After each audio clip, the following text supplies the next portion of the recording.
Real estate teams are a scam. Now, before you send me a bunch of hate mail, hear me out. All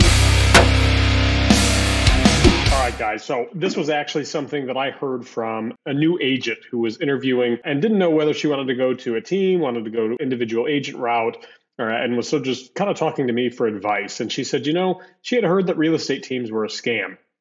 Now, I run a real estate team, so my knee-jerk reaction was like, no, she doesn't know what she's talking about. But I thought about it for a second, and I realized that, you know what? She's actually not wrong, because the truth of the matter is that I think most real estate teams are kind of a scam, because most real estate teams, the way they operate, they're not a good business. And honestly, they don't provide a whole heck of a lot of support in my experience.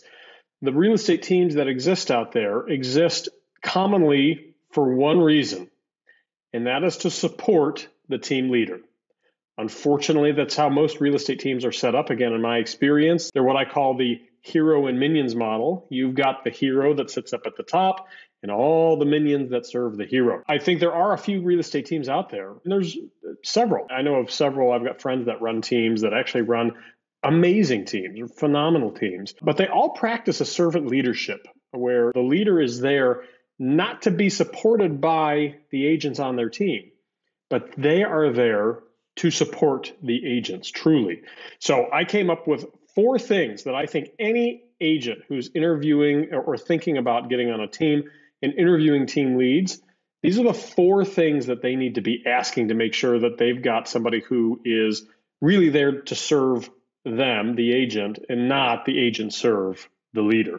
Number 1, what is the business plan, right? What's the business plan for the team? How would I, as an agent on your team, develop a business plan? So I think it's really important that the team leader be able to help you work your business backwards.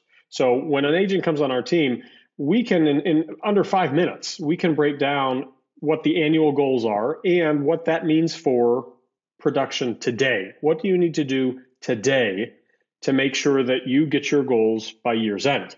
Now, I will tell you again, probably 98% of team leads that I know, they don't know their own numbers. So if they don't know their own numbers or even how to come up with them, how can they possibly lead you to the promised land and help you get to know your numbers? Guys, this is a business, right? So you have to run it like a business. Do you think the McDonald's or Pottery Barn, right? Like that the people that run those businesses, that they don't actually know their own numbers? I'll tell you, the McDonald's of the world, they know how much the bun costs, how much the hamburger costs, how much the cheese costs, the ketchup, everything, right?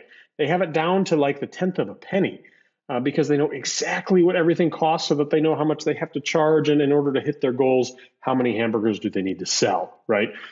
We don't sell hamburgers, we sell houses, obviously, but the same rules apply. So a good team leader, if they're running a good business, can break that all down for you very easily. They should be very fluent in that process. Number 2, what is their value proposition? This is something that I find is crazy elusive to a lot of real estate agents and even a lot of team leaders. And I'm not talking about the value proposition to agents coming on the team, but just in general to clients. What is it about that team or that team leader, right? What is it that they do that nobody else does? Why should somebody pick that team leader or that team to do business with, right? This is something that I think all businesses have to answer. If you're a successful business, there's something that you're doing in the marketplace that is better, different, exclusive. But the wrong thing is being able to just say something that everybody else can claim too, right? Like, I give good service. Like, okay, well, duh. Who's going to say that they don't, right? And beyond that, as a consumer, how do you prove or disprove that, right? I mean, there's no way to measure that, whether they give good service, right? And so they have to have a distinct value proposition, right? What is it that draws clients in? Why should clients work with that team? Because look, if you're going to be a part of that team, you need that value proposition, especially if you're a new agent, right? You need a way to set yourself apart in the market. And so that value proposition that the team brings is going to be critical to your success. If they don't have one, gigantic red flag. Number 3, How do they make your life easier? How does the team or the team leader make your life easier administratively? Guys, in sales, we have the highest and best use of time, right? There's this concept that when you're spending time doing something, it should be the highest and best use of your time. That shouldn't be doing things like, for instance, scheduling your home inspection, right? That is not something that adds money, right, to your bottom line, right? You've already secured the client. You know, they've built the rapport and trust with you enough to work with you to make an offer, right? You've already made the offer. You've already negotiated the offer. You've landed the contract, right? Now this is a point where you're servicing the business that you've already won, right? Your job as a salesperson should be going out and finding new clients, new families that you can help, earning their trust, earning their business, landing the deal, right? That's your highest and best use. That's your superpower, right? Is connecting with people, helping people. But when it comes time to do things that are super simple, super transactional, like just scheduling a home inspection or scheduling the settlement, right? This is something that real estate teams should be taking off the plate of their agents so that the agents can stay laser focused on building their business or spending more time however they deem fit, right? With friends, family, doing hobbies or whatever, right? But it should be incumbent on the team lead, to make their agents' administrative lives a heck of a lot easier, right? And again, I don't see enough teams where that's the case. You know, the agents are still being their own transaction coordinator. They're still scheduling their own home inspections, and to me, that's insane. Your team, at a minimum, should be helping you with some of that. And lastly, how do they streamline your sales pipeline? So when when leads come in, right, or you go do an open house and you meet 10 people there, right?